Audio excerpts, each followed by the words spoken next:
So everything started a couple of days ago when my 8-year-old daughter had a ballet recital, and it was something that both my wife Hannah, 33 female, and I, 35 male, was supposed to attend. Unfortunately, I was down with the flu the day before the event and I could not make it.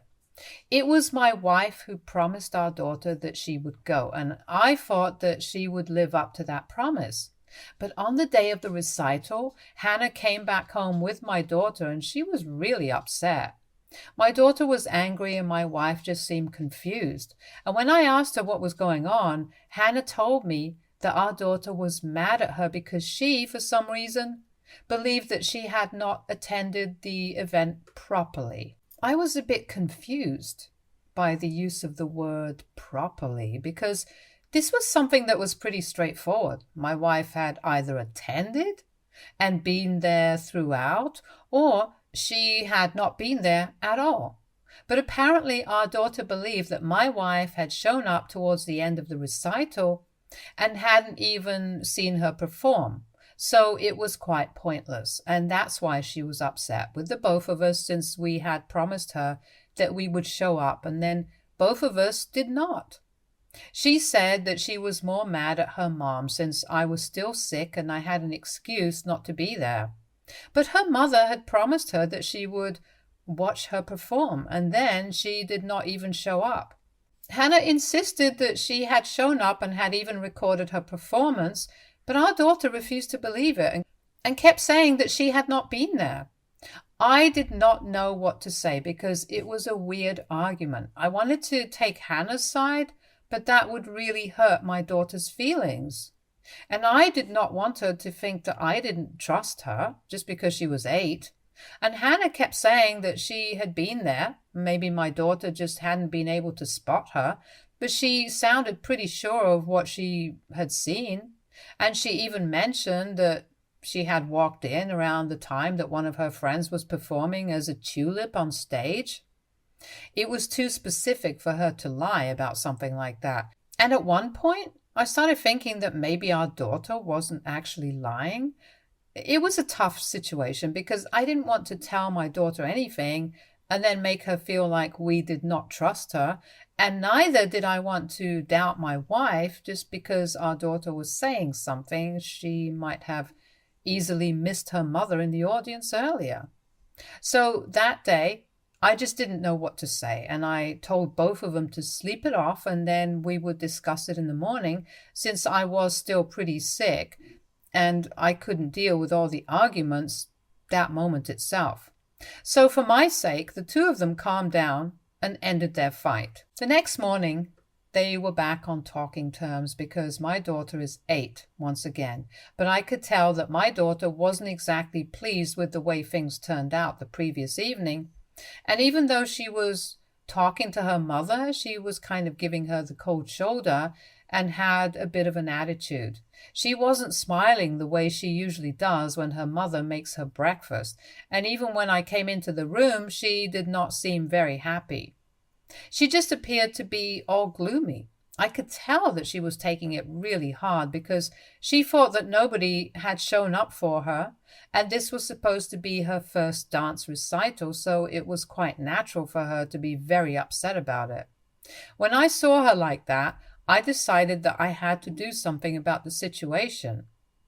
Hannah could not take a day off from work since she had an important meeting lined up that day, so she could not be a part of that day.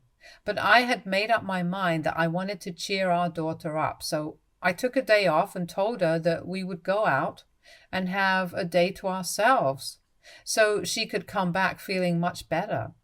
When I told her that, she seemed kind of excited about that opportunity, and after Hannah left, we locked the house and went to the mall for an early lunch, and then I was going to take her to the bookstore and buy her whatever she wanted, since she likes reading. While we were together, it seemed like she had almost forgotten about the events of the previous night and was coming back to her old self. After lunch, we were getting ice cream, and then I asked her about what exactly had made her so upset the previous day. She then started telling me that she was sure that her mother had not shown up on time since she had been waiting behind the curtains and peeking out every chance she got to look at the audience and see if her mother was there or not. Even when other people were performing before, she was looking out through the wings trying to check out if a mother was sitting in the audience or not. She also told me categorically that there were very few people in the audience, mostly just parents who had shown up for the event because there were not a lot of kids in her dance class. And that was true. I can vouch for that. There were a few people to look at, and had her mother been there, she would have been able to see her. She told me that she was pretty certain that her mother had not shown up until after her performance was over, since while her friend was performing, she was still peeking out the wings and she spotted her mother walking in and taking her seat. She told me that she was quite upset that her mother was lying about everything, especially after both of us had told her not to lie and taught her that it was wrong. She didn't know the word for it, but I knew that's what we would call it. It was hypocritical. Look, I trust my wife. We have been together for so many years, and I don't think people have been able to make it this far without having the utmost faith in each other. She and I met almost 12 years ago and have stayed together since then. We've been married for 10 of those years and have an 8-year-old daughter, of course. I trust her. But the things that my daughter was telling me were too specific for me not to believe. And I was not going to disregard her words just because she was 8. She sounded very serious, and I knew that my daughter was not a liar. So she would never make up something like this. And that's when I started suspecting that maybe there was something off and my wife was actually lying to us and trying to gaslight both of us into believing that she was there. She might not have been. I had a day off, so I decided to do some more digging on the same day. After getting lunch and buying my daughter the books that she wanted at the bookstore, she wanted to go home so she could read, and I dropped her off at my mother's place so she could do that in peace, and then I went off on my own. First, I headed to her dance class so I would be able to talk to her dance instructor. If anybody would be able to tell me what was going on, that was my best bet. Luckily for me, I caught her just as she was leaving for her lunch break, and when I asked her if my wife had shown up for the event yesterday, she told me no. She informed me that my wife had actually called her a couple of hours before the event was supposed to start, around the afternoon, and told her that neither of us would be able to make it because I was sick and she had a prior commitment. So she had not been able to attend, and the video that my wife had shown us had been recorded by my daughter's dance instructor herself, not by my wife like she had been claiming. I thought that it was very fishy, and I decided that I had to find out where she actually was because I could not come to terms with the fact that she had lied to me. And I knew that if I confronted her about it, she would just cover it up with more lies and erase the truth. For about half an hour after I learned that she had actually been missing from the event and had been lying to both of us, I kept brainstorming ideas on how to find out where she actually was, and then it hit me.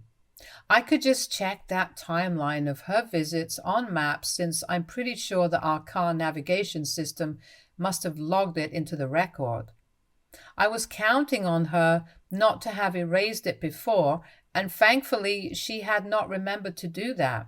So when I checked out where she had been the previous day on maps, I realized that she had taken a route that was quite familiar to me and was visiting an address that I had known for a really long time. It was her brother-in-law's address, and seeing it broke my heart. I could also see the time that she had visited him and at what time she had left the place to go to her daughter's recital. I calculated and realized that she had spent almost 4 hours at his place, and I couldn't understand why. Her brother-in-law, Thomas, had not kept in touch with us for the past couple of years. Hannah was actually a twin, But unfortunately, her sister had lost her battle with ovarian cancer 3 years ago. Since then, Thomas has cut all ties with us and had nothing to do with his late wife's family. After the funeral, we tried to reach out to him a couple of times, but he made it very clear that we were no longer welcome in his life. We were all very devastated, but he took it the worst, which made sense because we had lost somebody close to us, but he had lost his soulmate, who is what he used to call his wife. And it was very obvious to anybody who saw them that they were truly in love. We attempted to get in touch with him several times, but there was only so much one could do without getting a response from the other person, so we gave up after a while. However, Hannah continued to try to get to him, and when I asked her why, since he had already shown us that he did not want us to reach out to him, she told me that she had already lost her sister, and she did not think it was wise to let him be on his own and all alone because that's not what her sister would have wanted. She told me that she was afraid that he was pushing us all away because he was depressed and was scared that he might do something to himself. And if he did, she would never be able to forgive herself. So for a year after her sister's demise, she kept trying to talk to Thomas, and he would only shut her out. I thought she was doing something very noble, and I was really proud of her for trying to help. One day, all her hard work paid off, and he invited her home. But he had one very specific condition, that it was only going to be him, nobody else.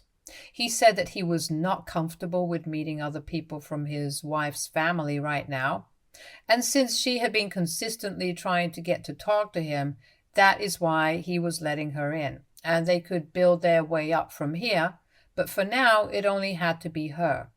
I thought it was fair. She had been the only person who had tried so much to keep in touch with him and make sure he was doing fine.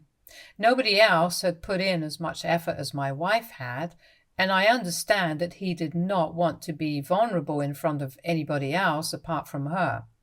I knew that he was a grief-stricken man, and I wanted her to be able to help him, so I told her that it was fine with me if she went to his place on her own. Never in a million years would it ever occur to me that he would try to do what he did, because in my head, I had only seen him be in love with my sister-in-law, so I couldn't even imagine that he would try to hit on my wife. In hindsight, it was pretty stupid of me, and I probably should have insisted that I accompany Hannah to his place, and then maybe he would not have tried to come on to her. But anyway, when my wife came back home that day, I did not expect her to be back so quickly because it had been barely an hour since she had left. She was very upset, and she told me that she had just wasted a year of her life trying to help a man who was way beyond help.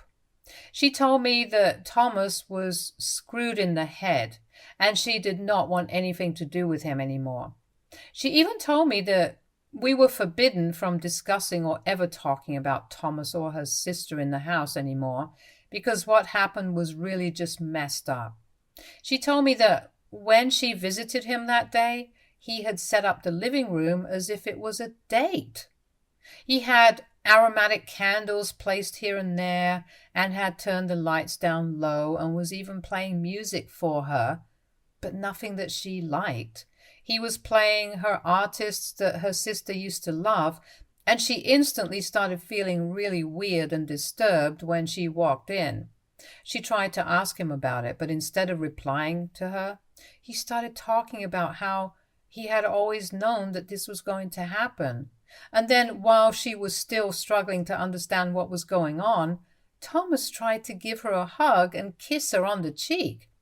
And she figured that because of his depression, he had gotten the wrong idea as to why she had been trying to keep in touch with him. So she pushed him away and explained to him that she did not have any intention of starting something romantic with him, and tried to tell him that she was only just concerned about his well-being, which is why she was trying to talk to him. Instead of being embarrassed, he got upset and said that she had led him on and told her to get out because He'd really thought and even hoped during the course of his marriage to my sister-in-law that something would happen between him and Hannah. Now that Hannah's sister was no longer in the picture and she had been trying to contact him, he figured that what he had hoped for was finally coming through. But when he realized that it was not the case, he told Hannah to leave, and she left gladly. When she told me about all of this, I was very upset as well because I had thought that Thomas was a decent guy. And while he had been married to my sister-in-law, they had always seemed to be so perfect together that I would never expect something like this. Neither of us spoke about it to anybody else in the family because we were willing to cut him some slack since we figured that the death of his wife had affected him mentally. But after that, we did not try to talk to him ever again. And he did not reach out to us, not even to apologize. We pretended like he didn't exist, and that was how we coped with the situation. But then when I saw that she had visited him and had lied to everyone about it, I lost my cool. I called my lawyer up immediately and told him to start preparing a divorce petition because I was just that pissed off. I planned on confronting Hannah after I got back home that day, so I told my mom that I was not going to pick up my daughter from her house and that she had to look after her that day. I filled her in on everything that was going on and whatever I was planning to do once I got home, which is why I did not want our daughter to witness things because I knew that the fight could get ugly and I didn't want her to see us like that. My mother agreed to watch her for one night, and my daughter was willing to spend the night at her grandparents' place anyway, so that was not much of a struggle for me. When I got back home, I was furious and I couldn't even focus on doing anything, so I just waited for Hannah to come back home from work. Around 5 in the evening, she finally came back home and was acting really casual, but I didn't beat around the bush and I confronted her as soon as she walked in the door and asked her if she had visited Thomas yesterday. She seemed very taken aback, and for a few seconds she did not have anything to say to me. And then she decided not to deny anything, but tried to explain to me that there was a reason why she had visited him, and she wanted me to hear her out. So I decided to hear her out, but she did not really have any real excuse, and that was a huge waste of my time, because all she said to me was that Thomas had invited her over a couple of days ago, and she had decided to visit him because a lot of time had passed since the last interaction, and she had figured that maybe he had changed over the course of the past couple of years and had become a better person, so he was inviting her to things. However, when she got there, he did apologize to her, but when she accepted his apology, he tried to confess his love for her and said that she belonged with him and not me. So this time she smacked him and then walked out of his house. I don't even understand why she thought that he had changed and was going to apologize to her genuinely, because even in the message that he had sent her, he hadn't mentioned anything of this sort. He had only said that he wanted to talk to her. She told me that she was stupid enough to think that he would mean his apology, and she did not want to tell me the truth because she felt like that would create a lot of unnecessary drama. And that's why she had lied to both of us. But she was sorry about it and wanted me to forgive her. I was very upset, and I told her that I did not want to speak to her and left.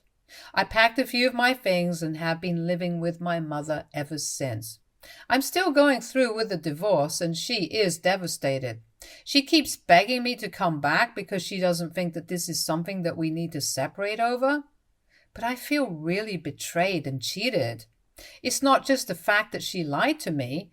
It's the fact that she tried to gaslight our daughter as well. And honestly, at this point, I don't even know if I can trust her about what she said went down at his place.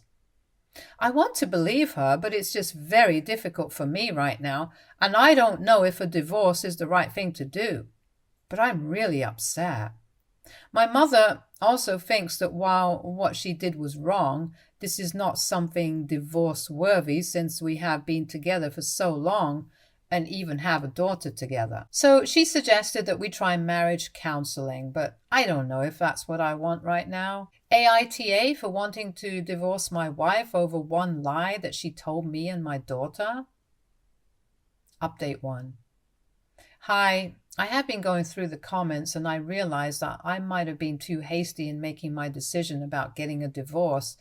I know some of you have said that there is nothing wrong with me wanting to end my marriage over one incident, but I think I want to give it another shot.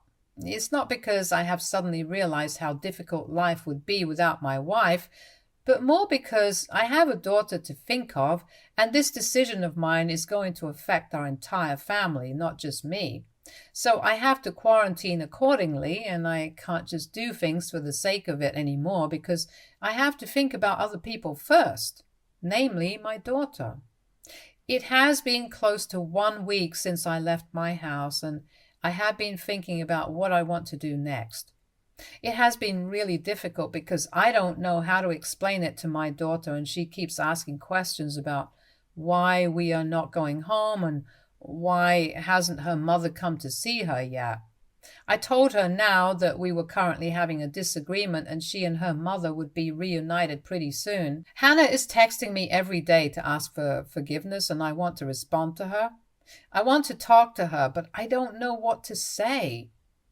It's been a difficult time for all of us as a family, and I'm really grateful to my mother for being here for me during this time. I think this evening I might finally reply to her messages and tell her to meet me in person because I think I might be better at speaking to her that way. On text, I don't think anything can be resolved anyway, so I have decided that I'm going to talk to her today and try to sort things out with her in person. I don't know what we're going to decide eventually, but I just want to give our marriage another chance because we have been together for a really long time, like my mother had said, and we have a daughter together. So whether we like it or not, we have to at least try and make this work for her sake. I did speak to my lawyer a couple of days ago and told him to put the divorce proceedings on hold for now because I don't exactly know what's going to happen. We might end up staying together. I just don't know anything. I'm not sure about anything, and I'm just so lost. Update 2. Hey everyone, I just came back home from my meeting with Hannah. It has been an hour since then, and I have mixed feelings about how everything went. We decided to meet at our restaurant because that was our safest bet right now. When I got there, she was already there, and the first thing that she said to me when I walked up to her was that she was really just sorry about everything. She told me that she had lied to me because she was afraid of the consequences of telling the truth, and ultimately that had been worse. Hannah confessed that the only reason she had visited Thomas was because that was one of the last couple of links that she had with her sister, and she did not feel comfortable cutting him off entirely, but she did not have any other choice either because of his behavior. Her parents don't talk about her sister anymore since it hurts them too much, and she had believed that maybe Thomas would be able to be her safe space, and she wanted to talk about my sister because both of them had really loved her. I was kind of hurt by that statement, and I asked her, why couldn't she talk to me? And she told me that she could talk to me, but it was just that I did not know my sister-in-law the same way that Thomas had known her, that she had known her. The three of them had known each other for a long time before I was even in the picture, so naturally they had a very different relationship, and I guess that makes sense. I have never had a sibling, so I don't know how that feels, and I know it has been really difficult for her because they were very close. But coming to what we talked about going forward, we have decided that we are going to stay together. I know that it might not be something that people will agree with, and a lot of you in the comments think that I should be suspicious of her and believe that she's cheating, but nobody knows her like I do, and I feel like I should give her one more chance. If I get hurt, that's on me. But I feel like we have been through so much together that this is the least that we can do for each other. She has apologized to me profusely for lying, and we have decided that we're going to try couples counseling. But for now, We are keeping our distance from each other because both of us need our space to deal with our emotions right now. For the next couple of days, I'm still going to continue living with my mother. But I did talk to her about it, and I told her that our daughter really misses her, so she's going to spend the next couple of days with Hannah. Update 3. Hi, you guys. It has been almost 2 months, and Hannah and I are currently in couples counseling. We started about a week after I posted here, and things have been going well. I'm very thankful for that. We have obviously moved back in together. We just lived apart for a couple of days after my last post, and we slept in different rooms for the first few weeks, even after we started counseling. But we have been trying to get back on track with our marriage. It's been good. Last week we started sleeping in the same room again, and it was nice because it almost felt like old times again. We are trying our best to rebuild the trust that has been lost, and I would say that I am really happy that I decided to give Hannah and our marriage a chance. Because things have been getting better every day. And most importantly, our daughter seems happy, and that's really why we had even done all of this. That was the goal, ultimately, to make sure that our daughter stayed happy. She does have some idea that we had been fighting a couple of weeks ago. She's not oblivious. She keeps asking us if everything is right between us again. We have to tell her that we are working on it because we want to be honest with her. And that's an answer that seems to satisfy her, so that's what we're sticking to. And I don't think that dealing with Thomas is going to be a problem ever again, because we heard from a couple of people that he sold everything that he had here and moved back in with his parents, who live in another state. So he is not going to be back here anytime soon. Hannah believes that this might be the reason why he had reached out to her, to try to get her one last time before he left. I guess that makes sense. It sounds like something he would do. Maybe like a last-ditch attempt to get with her, which ultimately did not lead anywhere for him. Hannah and I are still together, and he's gone. She and I are trying to make our marriage better every day, and we hope that by next year, we will be perfectly fine again. And even if we are not perfect, at least we will be better. Better partners and better parents, that's all we want to be. So thank you to everybody who gave us advice, regardless of what kind of advice it was. I'm just happy that you guys took the time to reach out to me and comment on my posts and stuff. I will always be grateful for that because it really helped me sort things out in my head. And if I hadn't done that, I might not have been with her today. So I think I owe you all one. Stay tuned for more stories from our girl relationships.